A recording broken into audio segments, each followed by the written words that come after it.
The 2012-2013 Lakers were a team going into the season with extremely high expectations. After winning back-to-back championships in the 2009 and 10 seasons, they were bounced out of the playoffs in the second round in back-to-back years. And with an aging Kobe Bryant, the team realized something needed to change quick if they wanted to get their superstar one last championship.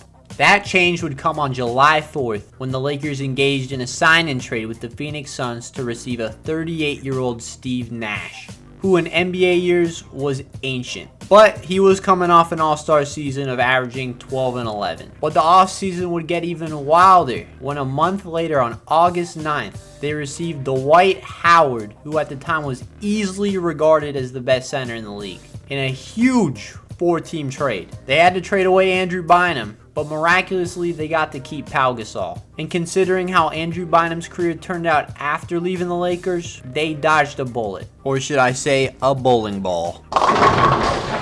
And on paper, it looked like a new super team had formed out west. And a LeBron-Kobe finals looked inevitable. But it became apparent very quickly that this was no super team. Only 4 games into the season after a 1-3 start, they fired their coach, Mike D'Antoni. My bad, they actually fired Mike Brown after 4 games and then hired Mike D'Antoni for the rest of the season. Steve Nash appeared to be too old and brittle, only playing in 50 games that whole season. And Dwight was not the same player after the back surgery he received earlier that year. And he didn't want to run pick and rolls with Kobe or Nash, and instead wanted post touches. And Kobe and him did not get along. Kobe compared Dwight to a teddy bear and didn't think he had what it took to win a championship.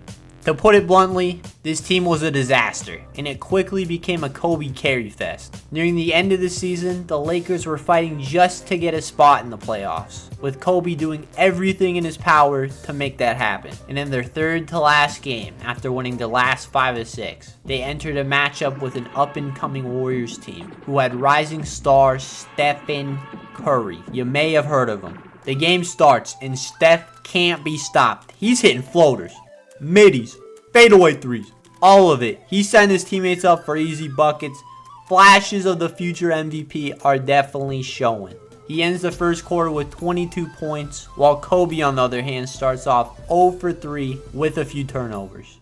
The second quarter starts, and Kobe immediately gets it in the post and hits a fadeaway over Klay. Then the next possession, he hits another fadeaway over Klay. A minute later, he absolutely violates Klay with a between-the-legs step-back 3, which drops Klay to the floor. He's seeing sounds. He then hits another 3 from basically the same spot over, you guessed it, Klay once again. What did I do to you? Eventually, Curry checks back in and gets right back to work, hitting an open 3. He almost then has an insane highlight with a behind the back and spin on Dwight, where he's fouled and almost flips it off the backboard in. Steph ends the first half with 32 points, while Kobe has 14. The game is now tied 57-57 going into the third quarter. Steph starts the second half with a pull-up mid-range jumper. Kobe gets it with 10:30 left, drives on Harrison Barnes, gets past him to the rim, but is fouled hard by Festus Ezeli. He goes down holding his left knee in pain. But dude gets right back up and knocks down both free throws and keeps playing like nothing happened. Steph then hits a tough 3 over Steve Blake. Then Kobe and Steph start finding their guys. Steph finds his boy Klay on a fast break, who was a really tough left-hand finish over Gasol. The very next possession, Kobe drives on Barnes, draws 3 guys on him, and is able to find Gasol for an open midi. Now that right there is gravity. Then the possession right after that, Curry draws a double team, leaving Klay wide open for 3, which he makes. Remember, this is 2013, not 2023. Kobe, a few minutes later, drives on Klay to the paint and makes a really tough contested jumper over him.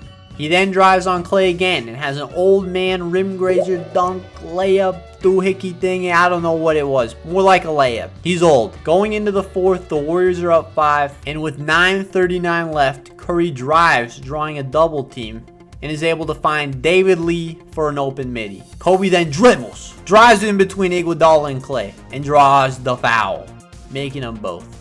Kobe on the next possession gets a pick, goes behind the back, then hits a beautiful spinning jumper over Lee and Thompson. God damn. Then Curry does his signature, running around a few screens, getting the ball and draining a three. Steve Blake then, for some reason, decides to switch off Curry to cover Festus Ezeli, who doesn't even have the ball. They find Curry, he gets a wide open three, and obviously knocks it down. Kobe then receives an off-ball screen from Gasol for a solid look from three, knocks it down. Kobe then gets an ISO on Harrison Barnes at the top of the key, down three, probably like 3 feet behind the line, doesn't even dribble, rises up for a jumper, fading away with a hand in his face. Isolated for the tie. Like it was nothing. This dude was insane. 40 seconds later, Kobe gets it again against Barnes. Drives left, is fouled, and falls to the floor. This time holding his Achilles. He tries walking it off, but no luck. He goes to the line and knocks down both free throws, tying the game. But the Lakers are then forced to foul to get him out of the game. Nobody knew it at the time, but this would be the last we would see of prime Kobe Bryant. He would miss the rest of the season and most of the next with a ruptured Achilles and would never be the same after. But the game goes on. Curry drives on Steve Blake, drawing the foul, making them both, tying the game once again. Curry would then find Carl Landry on a behind-the-back pass to take the lead. Gasol and Howard would each score to give the Lakers the lead. Curry would find Klay for an open three to take the lead right back. Jumping ahead after the Dwight Howard free throw, the Warriors are now down 2 with 1.5 seconds left and no timeouts. Curry gets it and just has to heave it up from 65 feet. And it almost goes in. The Lakers win. Kobe ends the game with 34 and Steph ends the game with 47 and 9.